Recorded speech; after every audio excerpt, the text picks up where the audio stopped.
அபார கருணாசிந்தும் ஞானதம் சாந்தரூபிணம் ஸ்ரீச்சந்திரசேகரகுரும் பிரணமாமி மூதால்வகம்.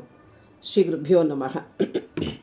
கருணை கடலாம் காஞ்சி மகாபரிவா அவர் நிகழ்த்தி காட்டி கொண்டிருக்கும் சில அனுகிரக விசேஷங்களையும் வைபவங்களையும் பார்த்து வருகிறோம். அந்த வரிசையில் இன்று மகாபரிவா அப்போ ஹைதராபாத்தில் முகாமிட்டிருந்தான்.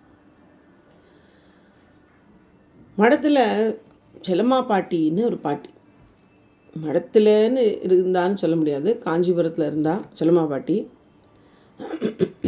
பிற்காலங்களில் காஞ்சிபுரத்தில் இருந்தா அவள். அந்த பாட்டி பெரிவான்னா வாழ்க்கையே பெரிவாதான், எல்லாமே பெரிவாதான் பாட்டிக்கு. அந்த பாட்டி தன்னுடைய சின்ன வயசில் பாட்டி நல்ல ஒரு வசதி படைத்த ஒரு குடும்பத்தை சேர்ந்தவா, நல்ல வசதியானவா, நல்ல நகை நெட்டெல்லாம் போட்டுருப்பா பாட்டி. அந்த காலத்தில் குழந்தைகளுக்கெல்லாம் நகையெல்லாம் போட்டு வச்சுருப்பா இல்லையா, உத்தியானத்துலேருந்து இருக்கும். எங்கள் அம்மாவே சொல்லுவாள், உத்தியானம் போட்டுருந்தேன் அப்படின்பா எங்கள் அம்மா. அது மாதிரி உத்தியானம்லாம் உண்டு.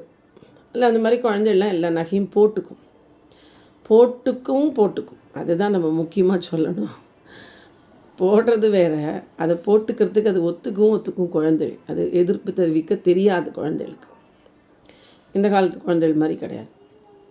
எல்லாமே போட்டது பணக்கார குழந்தைகளாக இருந்தால் நல்ல நகையெல்லாம் போட்டு, அதுக்கு எங்கேயாவது பெரியவாளை பார்க்க போகிறாந்தா அதுக்கு ஜிமிக்கி போட்டு, கை நிறைய வளையல் போட்டு, கழுத்தில் நெக்லஸ் போட்டு, குஞ்சலம் கட்டி, அதுக்கு உத்தியானம் இருந்தால் உத்தியானம் கூட போட்டு அழிச்சுன்னு வருவோம். அப்படியெல்லாம் குழந்தைகளெல்லாம் பார்த்தா அப்படியே மக்ஷாத் வாலா திரிபுர சுந்தரி மாதிரி இருக்கும் இல்லையா, பெரியவாளுக்கு ரொம்ப பிடிக்கும்.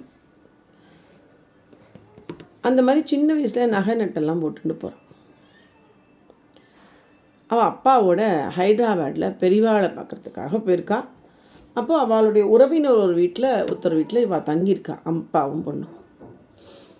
அப்போ அந்த ஆற்று பொண்ணும், அந்த உறவினர் ஆற்று பொண்ணும் இந்த செல்லம்மா பாட்டியும் மடத்துக்காக ஏதோ சாமான் வாங்கிறதுக்காக கடத்தெருவுக்கு போகிறான். இதெல்லாம் ரொம்ப காலத்துக்கு முன்னாடின்னு வச்சுக்கோங்க. சாமான் வாங்க போகிறான். பெரியவா அங்கே பூஜைக்கு வரப்போகிறான்.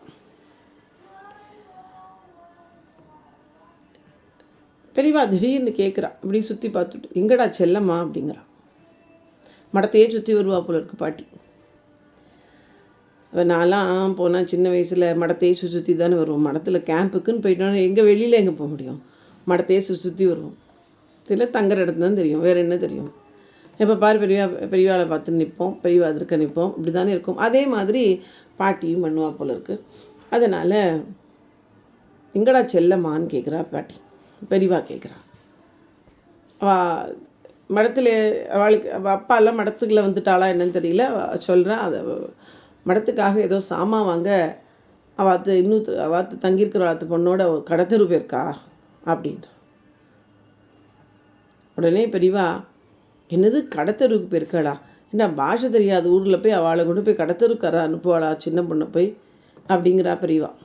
சரி நீ ஒன்று பண்ணு, நீ என்ன பண்ணு, உடனே வண்டி கட்டிண்டு நீ அவளை போய் கடத்தரில் போய் அழிச்சுன்னு வா அப்படிங்கிறான். அங்கே என்னாருது, இந்த 2 பொண்களும் போகிறா இல்லையா, சாமானெல்லாம் வாங்கிறதுக்காக வண்டியில் ஏறி போகிறான்.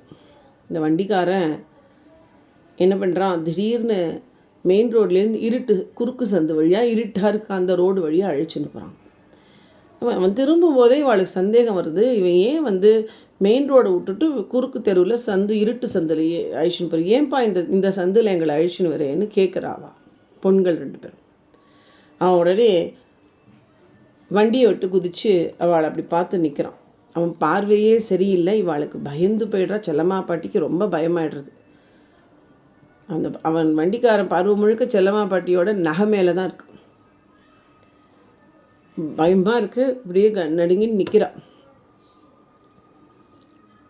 மனசில் பெரியவா காலை இறுக பிடிச்சிக்கிறா. பெரியவா நீங்கள் தான் காப்பாற்றணும்னு பாட்டி பெரியவா காலை பிடிச்சிக்கிறான்.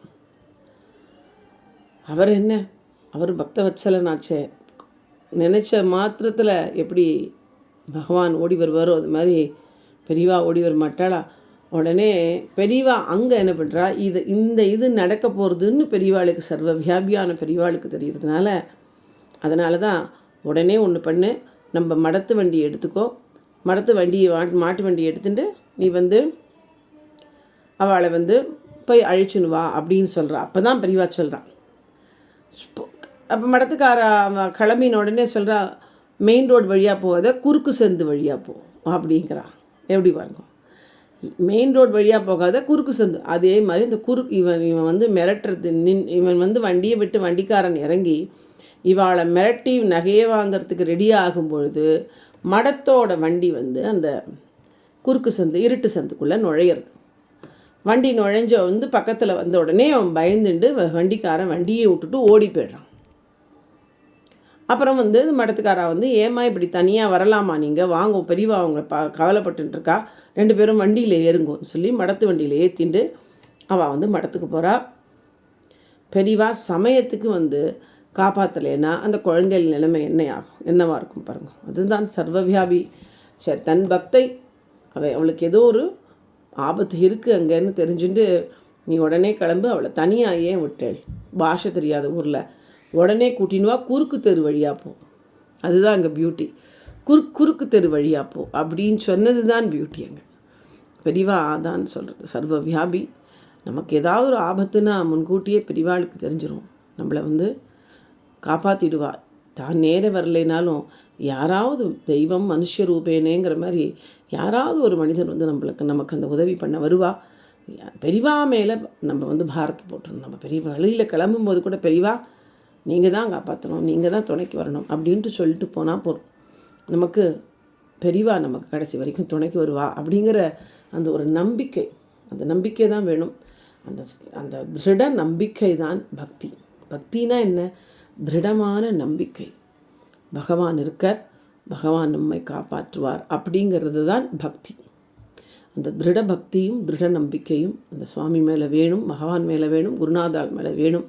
இதுதான் நமக்கு ஒரு பெரியவாளுடைய அனுபவம் நமக்கு உணர்த்துவது அப்படின்னு தான் எனக்கு புரியுறது. ஹரஹர சங்கரா, ஜெய் ஜெய் சங்கரா, ஹரஹர சங்கரா, ஜெய் ஜெய் சங்கரா. சந்திரசேகர பாகிமாம், சந்திரசேகர ரக்ஷணா.